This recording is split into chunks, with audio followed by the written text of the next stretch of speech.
I was working in a different hospital. ఒక 18-year-old girl షాక్లో వచ్చిందనమాట. అంటే బ్లడ్ ప్రెషర్ ఓన్లీ 80 ఉంది, పల్స్ అయితే చాలా ఫీబుల్ ఉంది, అసలు తెలియట్లేదు, పేల్ ఉందన్నమాట. హిమోగ్లోబిన్ మేము చెక్ చేస్తే it is only 2 grams. It was only 2 grams haemoglobin. 2 grams. అందుకే ఇంకా ఆ షాక్లో తీసుకొచ్చారు. హిస్టరీ అంటారా, హిస్టరీ ఎవరు చెప్పట్లా. ఆ పేషెంట్ వచ్చేసేవారికి అన్కాన్షియస్ స్టేట్లో ఉంది. She can't tell. Parents they won't reveal, they have come from some village అనమాట.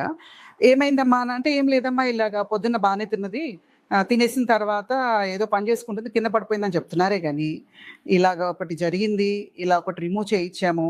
సో వాళ్ళు ఇచ్చిన హిస్టరీ ఏంటంటే, వాళ్ళకి ప్రెగ్నెన్సీ అనేది తెలిసింది. ఓకే, అండ్ ఎన్నో మంత్స్ ప్రెగ్నెన్సీ అనేది వాళ్ళ స్కాన్ అయితే ఏం చేయించలేదు. జస్ట్ ఊర్లలో కొంచెం ఆర్ఎంపీ వాళ్ళు ఎక్కువ మంది ఉంటారు కదా, ఆ డాక్టర్ దగ్గరికి వెళ్ళారు. తనకున్న నాలెడ్జ్ బట్టి he try to do some evacuation, అంటే ఇన్స్ట్రుమెంట్స్ తోటి ఏదో చేయడానికి ట్రై చేశారు. ఓకే, ట్రై చేసిన తర్వాత మళ్ళీ ఇంటికి పంపించారు.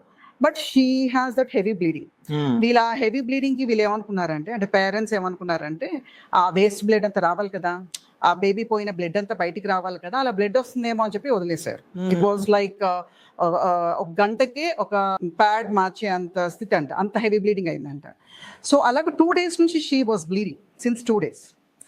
అయిన తర్వాత ఇలా కళ్ళు తిరిగి పడగానే తీసుకొచ్చారు.